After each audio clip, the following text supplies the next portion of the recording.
What's going on, everybody? Welcome back to Catacombs. So, I have recently watched a video by a YouTuber by the name of the Plainest Jane. Some of y'all may know who that is. Some of you don't. If you don't, check her channel out. But I want to talk about something that she brought up in one of her latest videos about how being a rapper in today's world is like incredibly dangerous. Now, from the outside looking in, if you only catch the highlights, then you might agree with that term, that being a rapper in today's world is extremely dangerous. I think we've all seen so many rappers lose their life in the last, 2-3 years? You know, you got King Von, you got XX Tastion. I'm not sure if I said his name correctly. Apologize to the fans that may get offended for that. Nipsey Hussle. I mean, what was that guy down in Texas? I want to say I might have heard about 8 or 9 in the last few years. Not like that's crazy. That might be more than the 90s, in the 2000s. In all honesty, like in a 2-year period, like 9 different rappers, up and coming rappers. Now notice that though, they're up and coming. They never really get to the point where they're like mega superstars. They're like right there. They're making money. They're stars, but they're not mega superstars, with the exception of maybe Nipsey Hussle. But everybody else was like up and coming, doing their thing, and then pop, gone. Just when they was about to really blow, pop, gone. You know. Before I release this video, I'm gonna get some pictures of some of the rappers that have lost their lives. I really can't remember their names right now because I'm talking off the cuff right now about this particular subject. But notice that all the rappers that happened to, the unfortunate event that they lost their life, they're all talking about that gangster stuff, man. Like, I don't know how many people have to pass, how many people have to get hurt for these young men to just say, you know what? No, I don't think I'm doing that.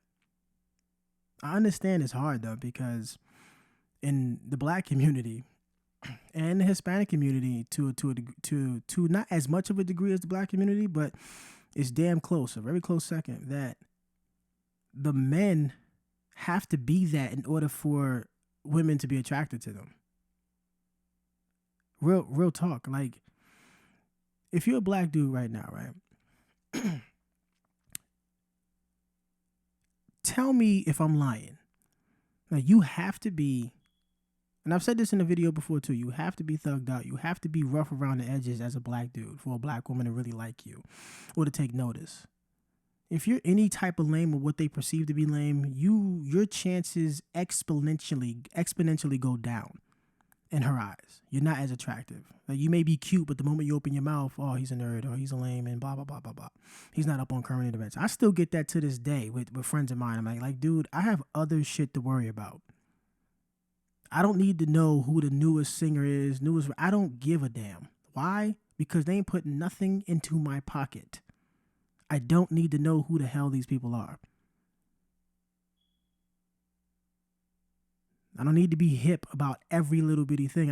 I have other shit to go on. I mean, even Diddy said it, and he's super successful in hip hop. Like, this guy said, why are you worried about everybody else? Do what you need to do to get your shit together. But I'm worried about everything else that's going on around me except my own shit. I mean, come on, let's think about it for a second. Okay? But getting back to these rappers losing their lives and being a rapper is dangerous. It's only dangerous if you're talking about gangster shit. And it's the craziest thing, because even in the 90s, when things was real, there was no social media. You know, you couldn't talk shit for a couple of weeks, months. Like, if you pulled up on somebody, it could very well go. I mean, it could very well go down right then and there. They'll shoot up your. Actually, they're doing the same thing in the 90s, just with more intensity right now, because of social media. Social media has given people an avenue to talk shit beyond belief. It's incredible, but it's really just the gangster rappers, man. The people who want to be thugged out, and it's hard for those young men to not be that, because the most beautiful women in our community, the black community I'm talking to right now, also in Hispanic community, but in the black community, which I'm a part of, it is like you really, if you're not like a star already, like an actor or an athlete or something like that, which those two sets of people can be a little bit of a square or whatnot. But anything outside of that, man, you really can't be anywhere near being a lame or a square. Like, our women really don't like those types of dudes when it comes to black guys. When it's other races of men, specifically white men are allowed to be thugged out. They're allowed to be nerdy. They're allowed to be lame. They're allowed to be all of that in our women's eyes. But when it comes to us, we got to be thugged out and all this other shit. And these boys are doing that because they're not doing it just because, oh yeah, I just got to get my street cred up, which is a big part of it. But when they get their street cred up, that's when their body count goes up when it comes to getting women. It's a fact. I mean, Big L said it the best. He said, he had a line that said, some of y'all would still be virgins if crack never came out. Being a drug dealer, yeah, you were rough around the edges. You had to have some type of edge to you to really get into that foyer and actually make any real money, especially in the 80s. Like, it was a time, from what I hear from, the Gen Xers, and being that my family's from Harlem. So, that's a hot line. Some of y'all would still been virgins if crack never came out. Nowadays, some of y'all would still be virgins if rap and Instagram never came out. You know what I'm saying? You ain't even got to sell drugs no more. You could be a scammer. You know what I'm saying? And women will drop the panties for you. Quick money. But you know who doesn't have to do that and is a rapper? White rappers. White rappers don't have to do that. Your G-Eazy's, right? He has them trap beats. Some of the beats he gets is dope. I ain't gonna lie to you. And he can rap. I just don't like his voice. That's just me personally. That's a preference. It's not like a dig at him and nothing like that. This is a preference for me. I didn't like Big Sean when he came out because his voice annoyed the hell out of me. But his writing and his verses slapped. I ain't gonna lie to you. But I just can't listen to him for more than like 2 or 3 songs. And after that, I gotta switch it up. But that's a preference. That's not a dig at those guys. I like Mac Miller. His sound of music, his voice, actually, I can rock to for albums straight. Put another one on. Put another one. His style of music was really for me. And I would say the same thing goes for Asher Roth. As far as a throwback, if you want to go way back, I think Cypress Hill had some white boys. You know what I'm saying? Like, and I couldn't listen to the Beastie Boys because their voices annoyed the hell out of me. It's a personal preference, but they were still successful. But it's the white rappers that don't have to portray being a G, being a thug, being thugged out, being a gangster. They don't have to do that. They are allowed to be a different type of rapper. You know what I'm saying? There used to be balance in hip hop when it came to that. Like in the 90s, in the late 80s, in the 90s, you had your gangster rap, your NWA. But you also had your De La Souls, Leaders of the New School, Tribe Called Quest, Common. And in the mix, you had Biggie, Pac, Big L. You had your Jay-Z's, all the ghetto fabulous rappers, all the real gangster rappers. And then you had the rappers who would just party, Uncle Luke and them, down in Florida. You know what I'm saying? MC Hammer dancing his ass off. There was some balance in hip hop, so it was you got a little bit of everything. I think honestly, I think that's what's missing, especially amongst black artists. When it comes to the mainstream, there's too much of the gangster shit. There's no balance. In the 90s, there were balance. In the 80s, there were balance. Why? Because record labels were still trying to figure out how to really maneuver hip-hop. Now, 40 years in, they got a grip on it.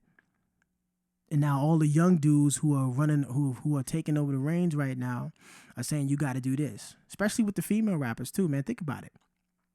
Female rappers are all the ones who are successful are all talking about their WAP.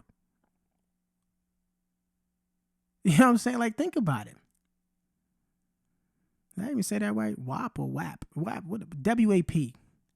They all, like, every single song is about fucking a dude over, stealing him, drugging him, taking his money, just being outright disgusting behavior towards men. And then outside of that, how sexual they are. Every single damn near like concert that I see a female on, with the exception of Rap City, they all twerking. They're all got damn near no clothes on. All of it, all the time. Rap City is literally the only one modern era that I actually can see that's not like that. You know what I'm saying? It's ridiculous. It's really ridiculous, and I hope that it's it'll change one day, but I just don't see it happening. Not while you have the young boys coming up seeing all of the most beautiful women that they've ever seen in their life going after all the thugged out black dudes. So if I'm black, I guess I gotta be thugged out. I gotta sell drugs. I gotta do all this extra dumb shit. I gotta be a part of the most destructive part of black culture. And if you're a black woman, I gotta be the most sexual I can possibly be. I have to show all of my body in order to get any attention, which you really don't have to. Salt and Pepper didn't have to do that. Queen Latifah didn't have to do that. Erykah Badu didn't have to do that. Lauryn Hill didn't have to do that. Aaliyah didn't have to do that.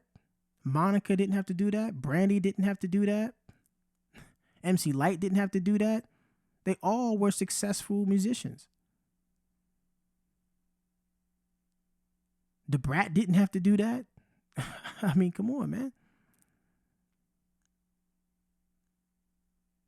Little Kim did it. She was probably the most successful as far as hip hop artists goes. But R&B and hip hop, man, a lot of the women that were coming up before didn't have to do what these women are doing now. But you know where you have to go to actually find that type of music, where you don't have to always be over sexualized or dealing in criminal activity and using drugs and all that shit? It's all on the internet. It's all streaming. Like, I know my playlist is packed with artists. Packed with artists that don't talk about that shit. They talk about other things. Like I said earlier, man, I have other shit to do. You know what I'm saying? I'm not paying attention to all this other extra. The mainstream. The mainstream is trash. Let's just be real about it. It's getting a lot of people hurt, a lot of people killed, a lot of people hooked on drugs, a lot of people depressed, a lot of people alone. If you really want some good music, man, go online and just hit the random button and just play music. So to answer the question, is being a rapper the most dangerous occupation for black men? It's a dangerous occupation for black men if you are a gangster rapper. If you're trying to be all thugged out with guns in your music videos and all that other dumb shit. That's when it becomes dangerous. It's not dangerous if you're making moves like a Kid Cudi, Lupe. For the younger guys, like Joey Badass, J. Cole, moving like the Little Brother. Little Brother talks about a lot of shit. They said one thing, if y'all don't know Little Brother is, Little Brother spelled the actual word little, okay, not L-I-L, just Little Brother. Fonte and Rapper Pooh, they used to be a trio with Knife Wonder, the producer. Look them up, man. He had Fonte said something in an interview that was really profound to me. And he said, and I want to leave y'all with this, and I'm gonna get up out of here. He said that, they could have made, club music and twerk music and all that stuff like that, and be, trap music and all that other shit. But like, at the end of the day, there's more people working regular jobs than out here pimping and selling drugs and doing all that shit that a lot of rappers put in their music. There's more men out there, more women out there leading regular lives. You know what I'm saying? More women out there not twerking in public, not being not over-sexualizing themselves and then blaming men, but that's a whole nother video. But they're not over-sexualizing themselves. There's a lot of dudes out there that are not selling drugs, that are not scamming. There's a lot of people out there that have jobs, and they go to cookouts, they go to Super Bowl parties, they go to weddings. You know, they bring their kids over to play with to play with other kids that they, are friends that they have. There's a lot of normal people out there. You know, that what he said really stuck with me when it came to that. But anyway, man, I would like to get the conversation started. Why don't y'all go ahead and hit the comment section. And until the next one, y'all be easy.